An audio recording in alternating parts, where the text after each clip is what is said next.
యెషయా గ్రంథము 26వ అధ్యాయము. ఆ దినమున యూదాదేశములో జనులు ఈ కీర్తన పాడుదురు.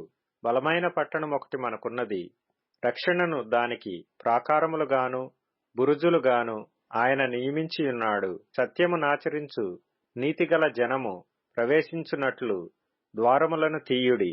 ఎవని మనస్సు నీ మీద ఆనుకొనునో వానిని నీవు పూర్ణశాంతి గలవానిగా కాపాడుదువు. ఎలయనగా అతడు నీయందు విశ్వాసముంచియున్నాడు. యెహోవా యెహోవాయే నిత్యాశ్రయ దుర్గము. యుగయుగములు యెహోవాను నమ్ముకొనుడి. ఆయన ఉన్నత స్థల నివాసులను ఎత్తైన దుర్గమును దిగగొట్టువాడు. ఆయన వాని పడగొట్టెను, నేలకు దాని పడగొట్టెను. ఆయన ధూళిలో దాని కలిపియున్నాడు. కాళ్ళు బీదల కాళ్ళు దీనుల కాళ్ళు దాని త్రొక్కుచున్నవి. నీతిమంతులు పోవు మార్గము సమముగా ఉండును. నీతిమంతుల త్రోవను నీవు సరళము చేయుచున్నావు. యెహోవా, నీ తీర్పుల మార్గమున నీవు వచ్చుచున్నావని మేము నీ కొరకు కనిపెట్టుకొనుచున్నాము. మా ప్రాణము నీ నామమును నీ స్మరణను ఆశించుచున్నది. రాత్రివేళ నా ప్రాణము నిన్ను ఆశించుచున్నది. నాలోనున్న ఆత్మ ఆసక్తితో నిన్ను ఆశ్రయించుచున్నది. నీ తీర్పులు లోకమునకు రాగా లోక నివాసులు నీతిని నేర్చుకొందురు. దుష్టులకు దయచూపినను వారు నీతిని నేర్చుకొనరు. వారు ధర్మక్షేత్రములో నివసించినను యెహోవా మహాత్మ్యము ఆలోచింపక అన్యాయము చేయుదురు.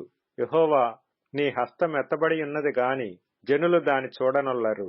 జనుల కొరకైన నీ ఆసక్తిని చూచి వారు సిగ్గుపడుదురు. నిశ్చయముగా అగ్ని నీ శత్రువులను మృంగివేయును. యెహోవా, నీవు మాకు సమాధానము స్థిరపరచుదువు.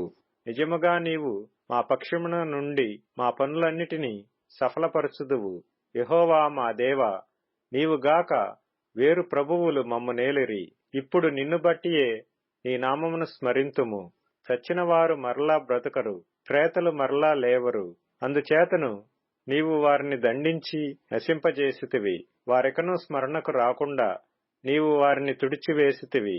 యెహోవా, నీవు జనమును వృద్ధి చేసితివి. దేశము యొక్క సరిహద్దులను విశాలపరచి నిన్ను నీవు మహిమపరచుకొంటివి. యెహోవా, శ్రమలో వారు నిన్ను తలంచుకొనిరి. నీ శిక్ష వారి మీద పడినందున వారు విశేషముగా దీన ప్రార్థనలు చేసిరి. యెహోవా, ప్రసూతి కాలము సమీపింపగా గర్భవతి వేదన పడి కలిగిన వేదనల చేత మొర్రపెట్టునట్లు మేము నీ సన్నిధిలోనున్నాము. మేము గర్భము ధరించి వేదన పడితిమి, గాలిని కన్నట్టు ఉంటిమి. మేము లోకములో రక్షణ కలుగజేయకపోతిమి. లోకములో నివాసులు పుట్టలేదు. మృతులైన నీవారు బ్రతుకుదురు. నా వారి శవములు సజీవములగును. మంటిలో పడియున్న వారులారా, మేల్కొని ఉత్సహించుడి. నీ మంచు ప్రకాశమానమైన మంచు భూమి తనలోని ప్రేతలను సజీవులనుగా చేయును. నా జనమా, ఇదిగో వారి దోషమును బట్టి భూనివాసులను శిక్షించుటకు యెహోవా తన నివాసములో నుండి వెడలి వచ్చుచున్నాడు. భూమి తన మీద చంపబడిన వారిని ఇకను కప్పకుండా తాను త్రాగిన రక్తమును బయలుపరచును.